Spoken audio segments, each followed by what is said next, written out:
A Casa Virtual Luz Espírita apresenta o programa Gotas da Doutrina Espírita, um momento de reflexão para que possamos aprender e colocar em prática os ensinamentos do Mestre Jesus, sob a coordenação de Cristiane Campos. Bom momento, amigos de caminhada. No programa de hoje, Gotas da Doutrina Espírita, professor Joel traz o seguinte ensinamento: inteligência suprema do nosso Mestre Jesus. Vamos ouvi-lo?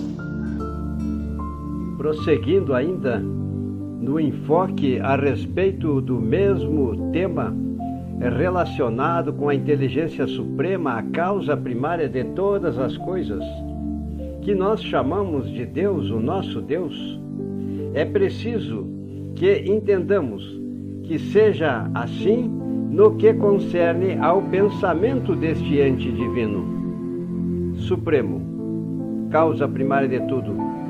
Isto é, que o pensamento de Deus atue diretamente ou por intermédio de um fluido muito sutil, conforme tivemos já a oportunidade de nos atrever a definir, a dizer, para facilitar, e bem entendido, a nossa inteligência.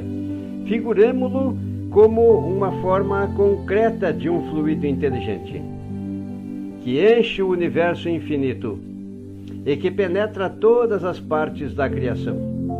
A natureza inteira está mergulhada no fluido divino. Ora, em decorrência deste princípio de que as partes de um todo são da mesma natureza e têm as mesmas propriedades que ele, cada átomo deste fluido, muito sutil, se assim nos podemos exprimir, possuindo o pensamento, isto é, os atributos essenciais da divindade, e estando o mesmo fluido superquintessenciado em todas as partes, tudo está submetido à sua ação inteligente. Sei que estamos sendo repetitivos, mas é importante frisarmos esta ideia, porque somente assim poderemos compreender que nenhum ser haverá, por mais ínfimo que o suponhamos, que não esteja saturado dele. Achamos-nos então constantemente em presença da divindade. Nenhuma das nossas ações lhe podemos subtrair ao olhar. O nosso pensamento está em contato, sem interrupção nunca, com o seu pensamento. Havendo, pois, razão para dizer que Deus vê os mais profundos refolhos do nosso coração. Conforme antes ficou configurado, estamos nele, como ele está em nós, segundo as próprias palavras do Cristo no livro de João, capítulo 4, versículo 13. Para entendermos a sua solicitude a todas as criaturas, Deus não precisa lançar o olhar do alto da imensidade. As nossas preces, para que Ele as ouça, não precisam transpor o espaço, nem serem ditas com voz retumbante. O importante é a consciência das expressões que verbalizamos em nossos pensamentos, a sinceridade que existe e a autenticidade e grandeza da nossa fé. Tudo o que pedirdes a Deus, se o fizerdes em meu nome, vô-lo será dado. Embora muitas vezes pensamos que não nos é dado, Deus, na sua suprema sabedoria, sempre atende às nossas súplicas verbalizadas através das nossas preces. Pois que se Deus está sempre ao nosso lado, os nossos pensamentos repercutem nele.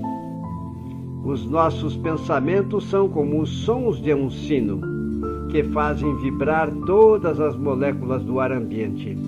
É claro que estamos nos referindo aqui de forma alegórica, para que fique ao nosso alcance a capacidade de entendimento.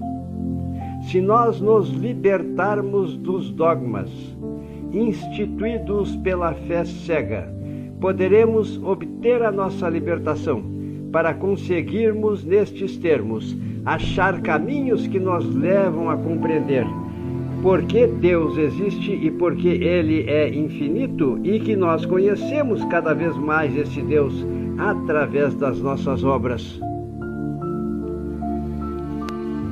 Temos constantemente sob a vista um exemplo que nos permite fazer ideia do modo pelo qual talvez se exerça a ação deste ente supremo, deste nosso Deus, sobre as partes mais íntimas de todos os seres e, conseguintemente, do modo por que lhe chegam as mais sutis impressões de nossas almas.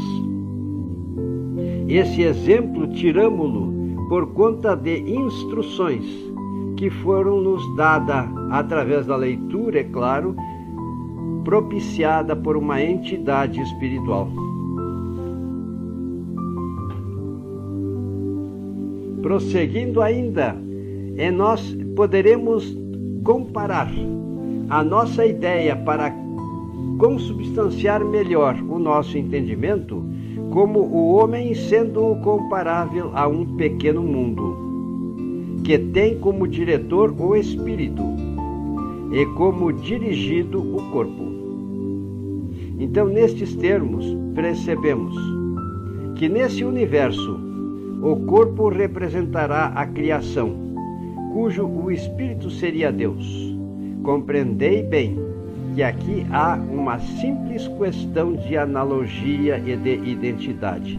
É claro que nós estamos lendo neste momento o texto que contém as explicações que estamos aqui tentando repetir através da verbalização destes conteúdos. Os membros deste corpo, os diferentes órgãos que o compõem, os músculos, estamos falando do corpo humano, os nervos e as articulações são outras tantas individualidades materiais, se assim se pode dizer, localizadas em pontos especiais do corpo. Se bem seja considerável o número de suas partes constitutivas, de natureza tão variada, diferente, a ninguém é lícito supor que se possam reproduzir, ou melhor, produzir movimentos ou uma impressão em qualquer lugar, sem que o espírito tenha consciência do que ocorra. Há sensações diversas em muitos lugares. Simultaneamente, o espírito as sente todas, distingue, analisa, assinala a cada uma a causa determinante e o ponto em que se produziu, tudo por meio deste fluido perispiritual, quando nós consideramos o exemplo que aqui está sendo utilizado. Para tornar mais claro ainda, na doutrina espírita nós temos um conhecimento, também com base nas orientações da espiritualidade. O espírito pensa e estabelece as diretrizes do seu pensamento. O corpo espiritual, que é idêntico ao corpo humano na outra dimensão, chamado perispírito, transmite estas diretrizes que surgiram no espírito, inteligência pura que é cada um de nós. E o corpo humano executa estas diretrizes. Percebam, este é o termo comparativo. Então é preciso, nessa comparação, dizer que Deus está em toda parte. Está na natureza como o espírito está em toda parte, em todo o corpo. Que aqui nós estamos, a título de exemplificação, mencionando todos os elementos da criação se acham em relação constante com ele, como todas as células do corpo humano se acham em contato imediato com o ser espiritual. Não há, pois, razão para que fenômenos da mesma ordem não se produzam de maneira idêntica num e noutro caso. Um membro se agita, o espírito o sente. Uma criatura pensa, Deus o sabe. Todos os membros estão em movimento. Os diferentes órgãos estão a vibrar. O espírito se ressente de todas as manifestações. As distingue, localiza as diferentes criações. As diferentes criaturas se agitam, pensam, agem diversamente. Deus sabe o que se passa e assina a cada um o que lhe diz respeito. Daí pode, igualmente, deduzir a solidariedade da matéria e da inteligência, a solidariedade entre si, de todos os seres, de um mundo e de todos os mundos. Porque vejam, nós estamos aqui nas nossas considerações, referindo-nos a um Deus que abrange o infinito, onde inclusive nas concepções presentes temos uma ideia muito mais ampla do que aquela que era possuída nos tempos de Kardec. Camille Flammarion conseguiu, através do ditado, porque ele era um médium, de Galileu Galilei, ter uma ideia a respeito do tempo infinito dentro da eternidade infinita. Então, por fim, de todas as criações, com o Criador. Vejam só, a entidade espiritual que deu estas orientações no passado, em 1867, se chama Kinneman. Percebam bem como outrora, quando ainda a sociedade do passado era incipiente na sua inteligência e nas suas considerações, em termos de capacidade mental, já existia esse saber por parte desta entidade espiritual e de outras entidades espirituais maravilhosas, pois que toda obra divina, ela se perpetua, ela se concretiza, torna-se uma realidade, não só porque Deus quer, mas sim porque os seus co-criadores, espíritos mais evoluídos, viabilizam esses eventos todos.